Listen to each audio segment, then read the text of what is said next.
talk to me about how now today, with what you just said, your intuition, your voice is so loud for yourself. Like, how do you even tap into that?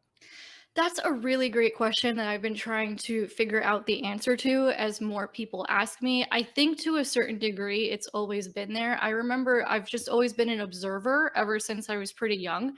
So I remember just observing my peers in high school, for example, and being like, oh, well, that's a really bad decision. Noted. I'm not going to do that. So I'm like constantly taking notes in my head. And I think what ends up happening is in the beginning, when I didn't realize I was intuitive, I just saw it as, oh, I'm observing things and then I'm picking up on patterns and then I'm making decisions that way.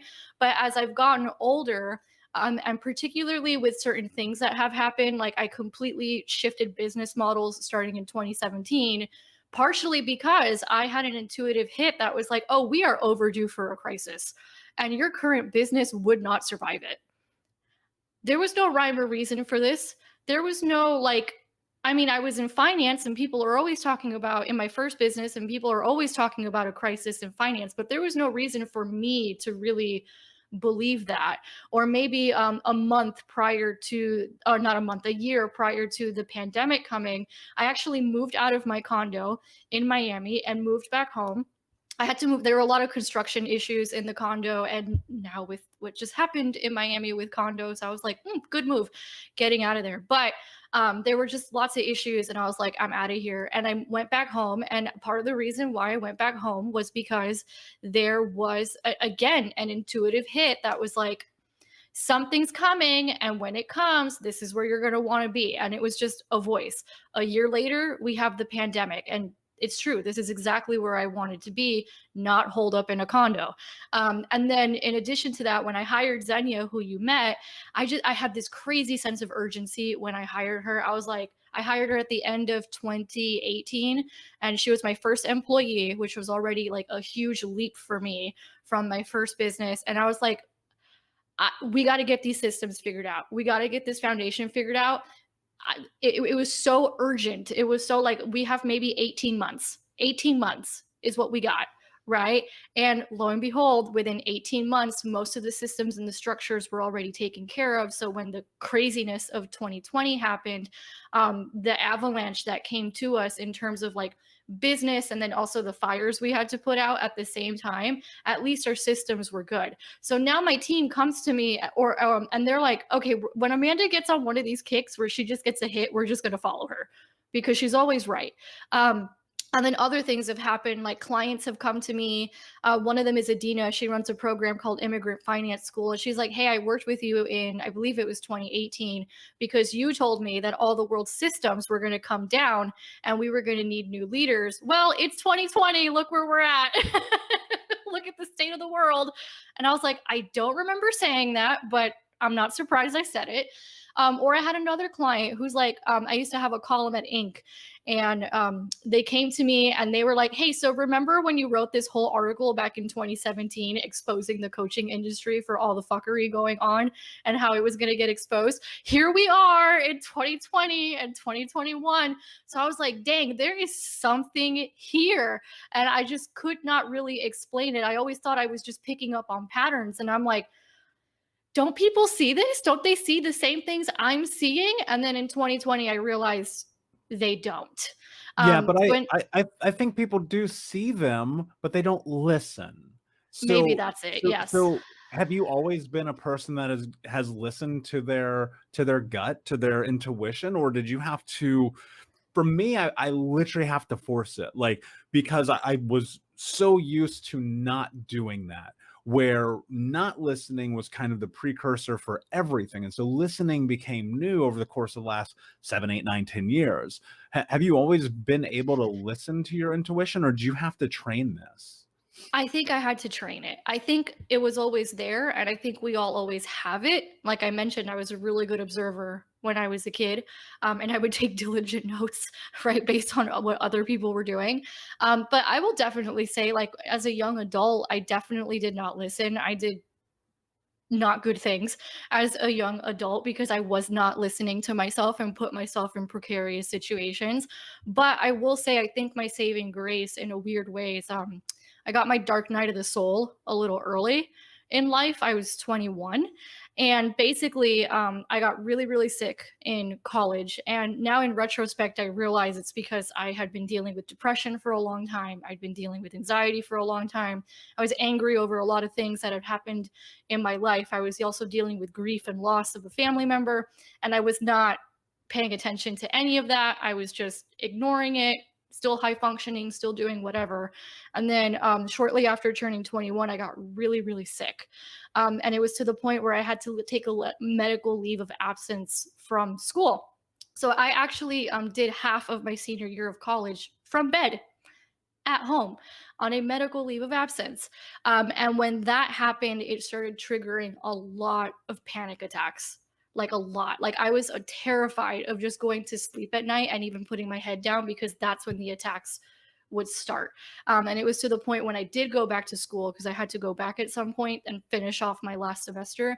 The only way I could finish was with anxiety medication. I couldn't get through. And then that set me off on a journey to kind of figure out what the hell was going on. Like, why am I feeling this way? Why has no one taught me how to deal with my emotions? What is going on here? And then that led me toward a path of, personal development, yoga, meditation, I think has been the big thing for learning how to listen to myself. And I started doing that about 10 years ago, because I was just trying to find anything to help me deal with my anxiety. And the other part of it was my whole first business started as a result of that too. Everybody knows the part, or if you know who I am, everybody knows the part where it's like, oh, Amanda graduated from college and couldn't find a job for 6 months and started freelance writing and talking about money. The part they don't know about, because I didn't realize the connection to it, was the year and a half prior where I was struggling with panic attacks. The panic attacks actually triggered me trying to go find solutions, of which one of them turned into a business. One of them turned into just trying to heal myself any way that I could. Meditation came through that. And then through meditation, it's just learning how to listen to yourself. And I think when you have a lot of practice at it, there's a knowing that kind of comes with it, and you know what it sounds like, and you know what it feels like. Over time, I just trusted it. And the other thing is, maybe in the beginning, it wasn't in the first few years, maybe I didn't trust it as much. I was still very scared. But then when I was 28 years old, a good friend of mine from college passed away really unexpectedly. And he was only a few years older than me. So I was 28, he must have been 32, just dead, like just gone. And I still don't even really know what happened. I think it was a work accident. And I just had this moment where I was like, holy shit, you're going to die someday. Like, we're all going to die someday. And I don't mean to like get morbid, but it's more like that urgency came in of, you have to listen to this voice. You have to at least try. Like, if this voice is telling you to go blow up this business or help people in this way or take this risk or travel there, you have to follow it, because you're going to die someday. We'll be right back to the show, my friend, but I wanted to let you know about our brand new podcast community for Think Unbroken Podcast. I know that for so many trauma survivors like myself, for the longest time, I felt alone, like nobody got it, nobody understood, and that I was just going to have to figure this out on my own. But that's not true. And the reason why we created our brand new Think Unbroken Academy podcast community is so that we can bring all the members of the Unbroken Nation together in a place where we can learn, grow, heal, change, and transform our trauma into triumph. I would love to have you come and be a part of the brand new community. Just check out thinkunbrokenacademy.com or click the link in the podcast description. And I cannot wait to see you there, my friend. Again, just head over to thinkunbrokenacademy.com. And until then, be unbroken. How do you start to step through to make that pendulum swing, to go from I'm blaming the world to recognizing that through my actions, I can create the life that I want to have?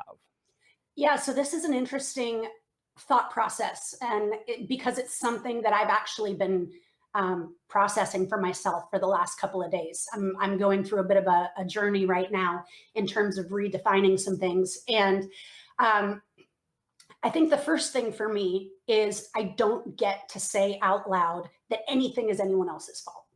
So part of it is, I think oftentimes we feel like we have to make this massive change internally for anything else to occur. And I think sometimes we do just have to walk ourselves through it step by step. Whereas even if I think cognitively, oh, this happened because, and it's this person's fault, I don't get to say it. I don't get to open my mouth. So my brain does not get to hear my voice say that there's anything to blame anyone else for. So that's kind of a first step in that it's a really practical thing, right? That you can do, because your words carry massive power in your brain. And so that's a first step, is I just don't get to say it out loud. Now, the second step is I have to squash it fast when I think it, right? So, one of the ways that people do end up with a lot of blame is they dwell on things. And the more that you dwell on it, the more power you give it in your thought process.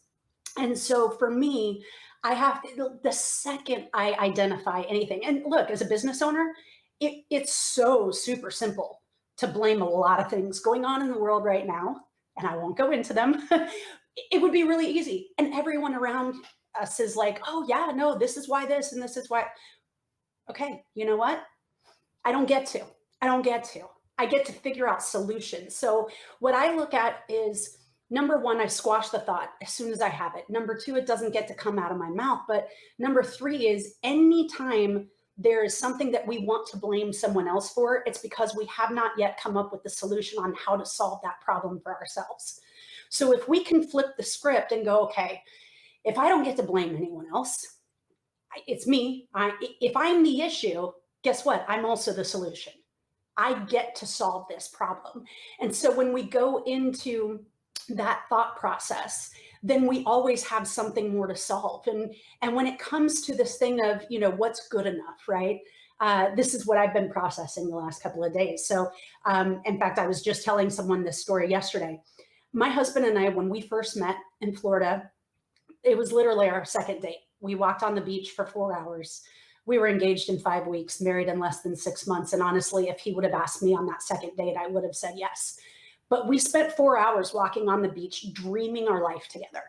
We talked about kids and houses and cars and all of these different things, vacations, the kind of stuff that you get excited about. And what's interesting is today, 24 years later, we live every single one of the things that we discussed, all of them. It is our life. And yet I want more. It's not good. It's good, but it's not good enough, because now that I am where I am, my responsibilities have changed. I know that I have to serve more people. I know that I have to give more. I know that I have to be more. And in order to do all of the things I need to do, I've got to have more. And so this whole thing of, when is it good enough? When is it good enough? It never should be. Because if it is, then we're not growing. And if we get to this point where everything is, now that doesn't mean don't be content in the moment that you're in. And this is something that I struggle with, because I'm so goal driven that I always want to move forward. So struggling to be content in everything that I have while I'm driven to move forward is something that I constantly have to work on, because it's very easy to get focused on the road and just go, okay, nothing's going to work until I get there, but that's not a healthy way to go about it either. So it's kind of this constant struggle of, I'm content with where I am because this is exactly where I said I wanted to be. But now I know this isn't the destination. This was like a stopping point along the way. Yeah, I love that. And I totally relate. As a person who is so incredibly goal-oriented and looks at life from a perspective of momentum and really needing to understand the way that momentum plays a role in your life, i.e., the faster you go, the faster things start to happen, and get into this place where I watch my life evolve and change because of the choices that I make. I'm in alignment with you entirely, but it's so difficult, right? When you sit down and you go, okay, I want to have this, people lose sight of the ability that they have to create the life that they want to have. And I often, I've said this many times, I believe that we live in the Matrix. Are we in a simulation? No, probably not. But we are in this wonderful place in the world where now, better than ever, we have the ability to create the framework of the life that we want, and it's literally at our fingertips. And I look at the last 18 months of my life and I go, these are the best 18 months I've ever had. And the next 18 will be better than these, and so on and so forth, because I'm always thinking about what's next. And that comes from being able to tap into my intention. And I hear you very much as a person, and from knowing you as this person who's able to not only tap into their intuition, but bring it to fruition. But that starts so much with listening to yourself. Has that always been something that you've been able to do? What was that been like? Because I know when I started like really getting serious about my journey to speak about Think Unbroken and step into this, I was like, okay, this is terrifying, but I'm going to do it. And every time I step further into my intuition and my gut, I just kept being able to prove myself right. What has that journey been like for you? So it's an interesting journey for me in that I think I am very intuitive, generally speaking. So I know what my intuition is. At the same time, I love to serve people. And so I often, in terms of finding my own voice, stepping into my own intuition and things of that nature, I have let that take a back seat to all of the things that I do because someone asked me to. And so a big part of that journey for me, and this has really only happened somewhat recently, is learning how to trust myself enough to say no. And I think this is probably harder for women, generally speaking, than it is for men. And especially when you're a mom and you're a wife and you've got all these demands on your time. But understanding who I am and what I'm capable of is something that I've stepped into fully now. But I think for a long time, there's a little bit of guilt that goes along with that, right? Like if and I'm going to say this specifically to women that are listening to this, because somebody really needs to hear it. As a mom, especially, we are made to feel guilty for starting our own business, for not being there with our kids every minute of the day when they're little, for taking them to daycare, for you name it. There's like all of these kind of things that people associate with that. And what I want to say is you get to prioritize you. Just because you're a mom or a wife does not mean that you have to step back and take a back seat. You don't have to wait 18 or 20 years until your kids are grown to do the things that you are supposed to do. And so for me, where that really came into play is that when I started the catering company, I was 6 months pregnant with my youngest son, and my husband was in Iraq. Okay. So I had 2 boys at home. He was deployed. I was 6 months pregnant with my youngest son, no experience in the food industry. Just like it's when people say, when's the right time to start a business? Let me tell you, I picked the perfect time. And the reality is there never is a perfect time. But there were people who gave me a hard time about like, is this really what your kids need from you right now? Well, you know what? Yeah, it was what they needed, because they needed to watch me do the thing that I wanted to do because I was passionate about doing it, because I knew I was supposed to. I knew I was supposed to. And so there was no question in my mind that I needed to move forward with it. And I think prior to that time, I might have let some of those outside voices steer me in a different direction. But I'm going to tell you, I was so crystal clear on what needed to happen at that point in my life that you could not have told me anything different. And in fact, so much that when I got the idea for that company, because initially I'd been in banking for a while and I could not stand the thought of going back to a desk job, right? It's not me. I like to move. I like to be around people, and sitting in front of a computer all day is not my gig.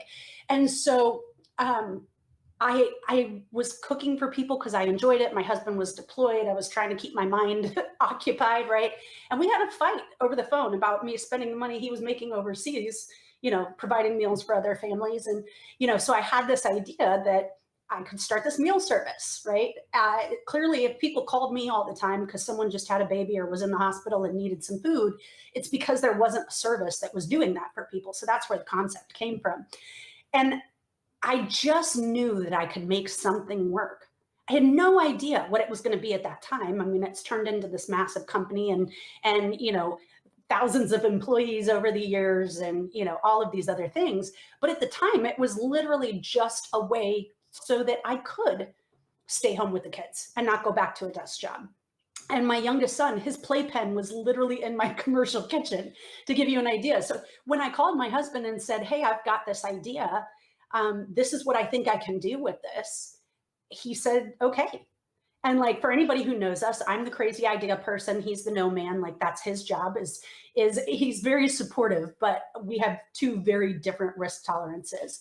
And so when he said, okay, I hung up on him, and he was in Iraq. And yeah, there had been times where we had been on the phone and a bomb went off while we were talking. So, maybe not the best thing in the world to do. But I also knew in that moment that the second he said, okay, figure it out, if I stayed on the phone with him, if I gave him any more time to talk, he would have talked himself out of the okay. So I needed to take the affirmation that I had at that moment and go with it.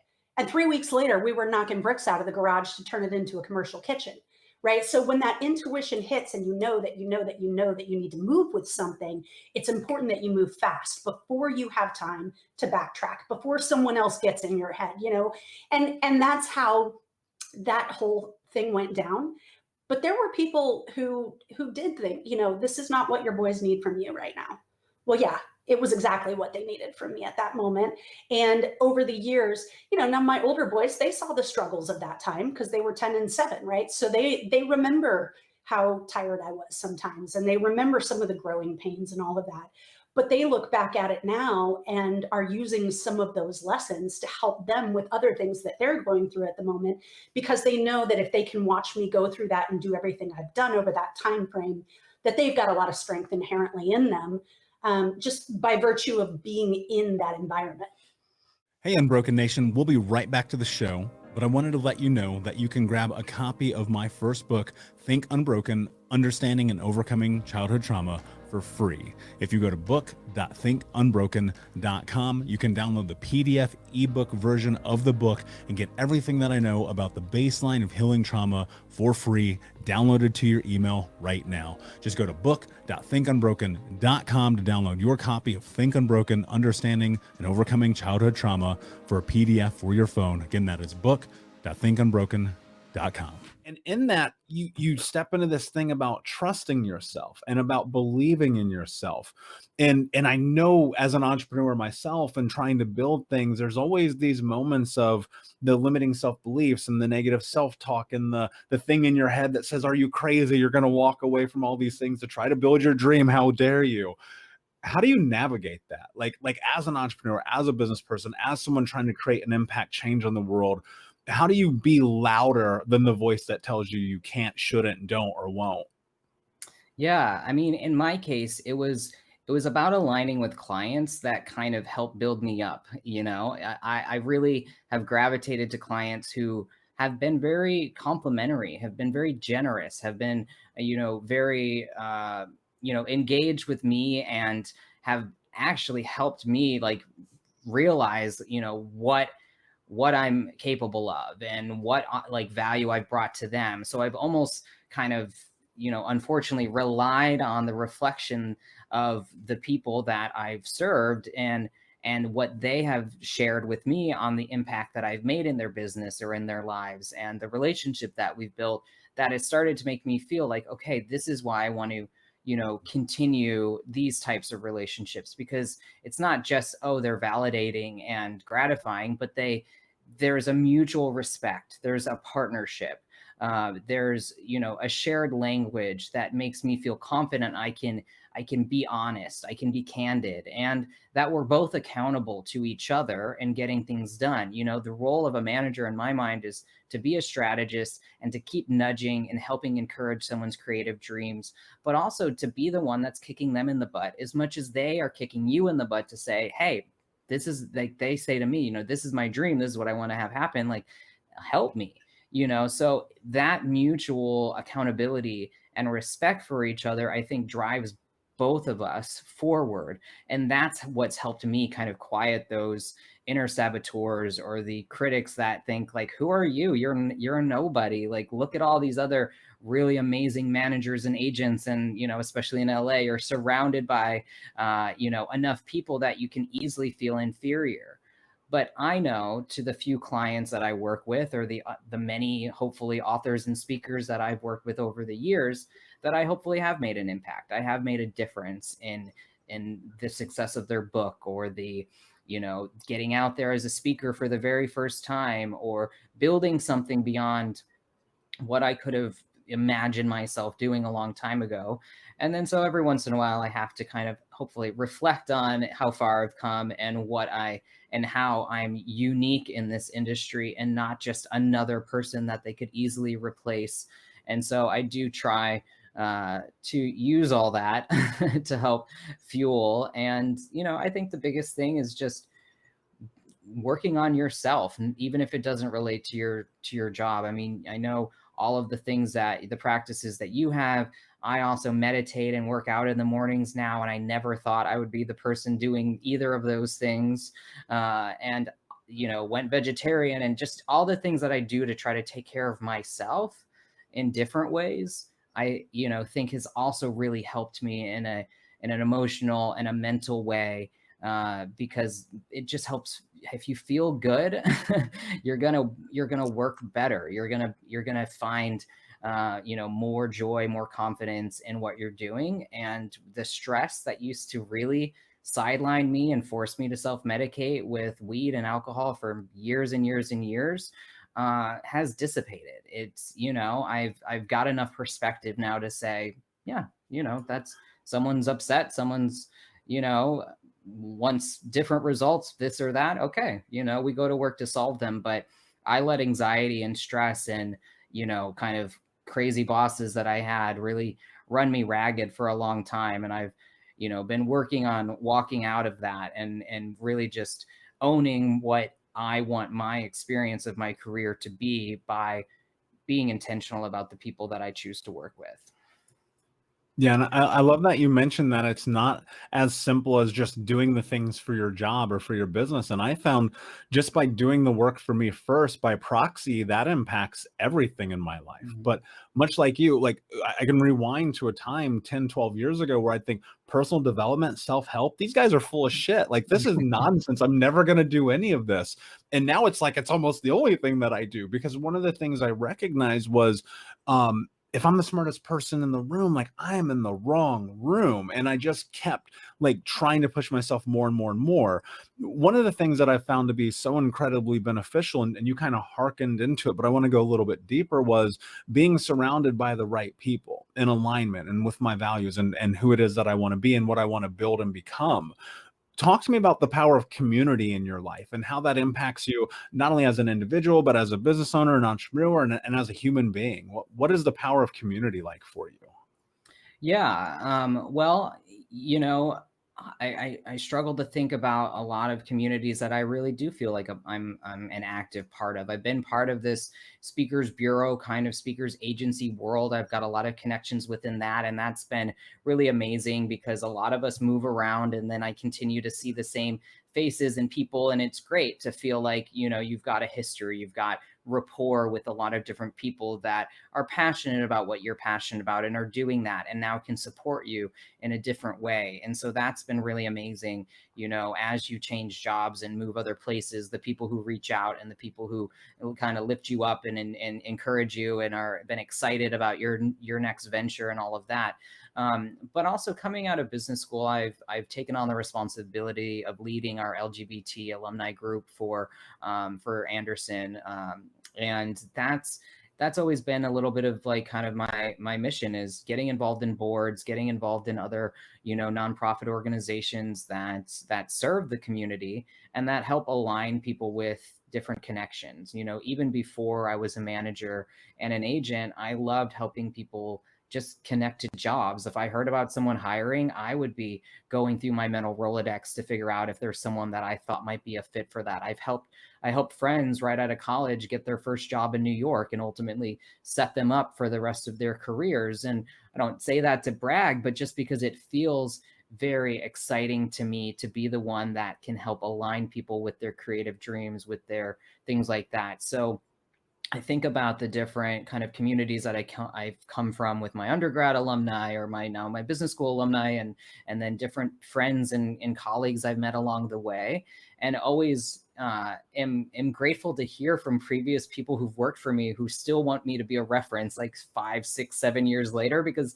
they know that I'll pick up the call and actually, speak kindly about them and encourage them on those next things. So I think all of those different communities along the way have helped me connect and make connections that have been meaningful to my career, but also the joy of giving back and being able to help them has really probably been a lot more gratifying than anything they've ever done for me, because I just have loved playing that role of connector and being someone that hopefully people can come to when they're looking for their next gig or when they're asking for help with something. And I think it's just nice to be needed sometimes and to be the one that isn't looking for a quid pro quo from it.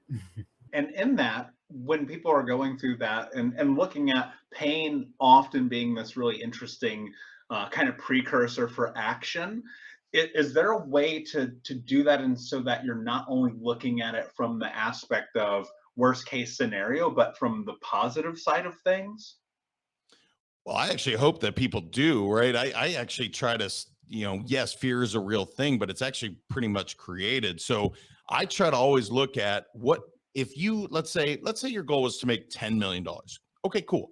Why is that important to Michael? And Michael would say, because then I can buy a nicer home, I can provide X, or whatever the answer is. Okay, cool. Now you've at least associated something positive or something meaningful behind making this amount.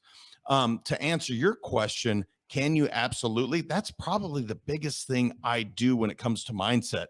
Why do we focus on the negative? So if you believe in the power of attraction, whether that's energy, the law of attraction, if you believe that everything you focus on, actually you are able to manifest, which I truly do believe, then if you're focusing on negative, that will continue to come with you. And when I work with athletes, I see it every single day, because when they are focused on what they don't want, guess what comes immediately? The thing that they don't want. But when they start to focus on what I really want, something positive, something maybe they don't even think they can obtain, it's amazing how the world just starts to open up for you. So sometimes I've had people be like, well, that's a little woo-woo. Cool. It could be, but guess what? If it works, do you care? No? Okay, cool. Are you willing to try? Yep. All right, let's give it a shot. So it's just amazing to me when you put it out there. And that's why I have every client I ever work with write down their goals. Then we verbalize it out to the world. And then we're willing to share it, because then the universe, God, energy, whatever you want to believe in, I really don't care what you call it, it starts to provide for you. So that's probably just one small shift that we can all make, is focusing on something positive rather than something that probably wouldn't even happen unless you put it out into the world. Yeah, it's the old adage where attention goes, energy follows. And I've seen it play out in my life so many times where, sometimes I do stuff that's like literally I look at it, JM, I go, that's insane. Like I got Grant Cardone to invest $10,000 into my business. Like that's insane. Like nobody does that. People are normally giving Grant Cardone their money. You know what I mean? I've spoken on stage in front of 10,000 people. I've traveled the world and back again. I'm just a kid from the hood who was homeless, but I made a decision and I put it in the world, and I closed my eyes and I visualized it and I put it out there. And it's so funny to me when you sit down and you write your goals every day. And I've said this ad nauseum on this show, but hopefully people are really starting to understand it, that when you do that, your energy goes there because it's that center of your mind. It's where you go.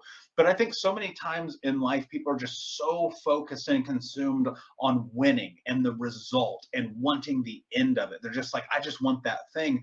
But I don't know that winning is about the result. And I know you feel the same. Talk to me about why winning is a mindset and why that matters so much. Yeah, brother. I mean, winning 100% is all about the process. Talk to anybody that's ever succeeded to any level, whether it's in business or in sport. They will tell you it is the process. You can listen to Michael Jordan, Kobe Bryant, LeBron James. They all talk about the process. So to think about, okay, for them, it's the NBA championship. That's a big goal. That's a big thing to try and accomplish today.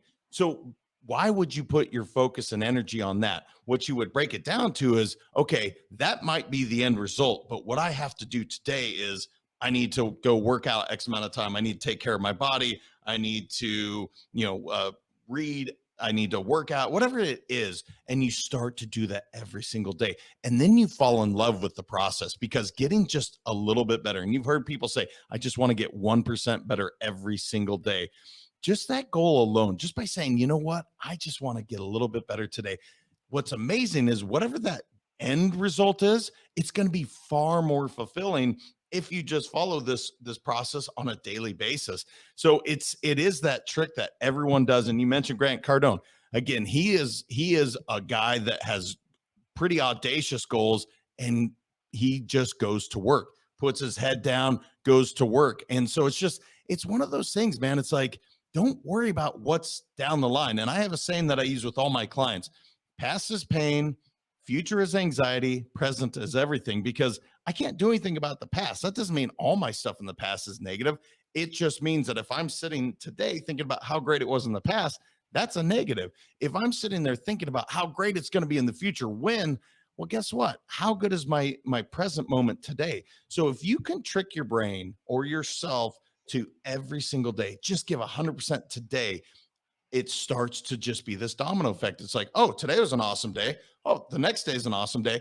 And then when you keep just adding it up, it's like, holy cow, look what you can accomplish. But stop worrying about a year down the line, 3 months down the line, tomorrow. Be in the present and enjoy every moment, because that is the one certainty I do know. We don't know when our time is up. So you may as well get everything out of every single moment. Just like I'm with you right now. I want to give you 100% of my attention. And then when I'm done with this, I will go give 100% to whatever my next project is. But right now, I'm going to give everything and receive everything back from you. And it's going to be amazing. We'll be right back to the show, my friend, but I wanted to let you know about our brand new podcast community for Think Unbroken Podcast. I know that for so many trauma survivors like myself, for the longest time, I felt alone, like nobody got it, nobody understood, and that I was just going to have to figure this out on my own. But that's not true. And the reason why we created our brand new Think Unbroken Academy podcast community is so that we can bring all the members of the Unbroken Nation together in a place where we can learn, grow, heal, change, and transform our trauma into triumph. I would love to have you come and be a part of the brand new community. Just check out thinkunbrokenacademy.com or click the link in the podcast description. And I cannot wait to see you there, my friend. Again, just head over to thinkunbrokenacademy.com. And until then, be unbroken. Thank you so much for listening to Think Unbroken. Please share this episode with someone who could use it and help us move forward in our mission of ending generational trauma in our lifetime. And if you would, please take 5 seconds to pop on iTunes or Spotify, hit that 5-star, leave a review, and you can also reach out to us on social at Michael Unbroken or at Think Unbroken. And of course, you can check out our YouTube channel at Think Unbroken. Thank you for being a part of Unbroken Nation, my friends, and until next time, be unbroken.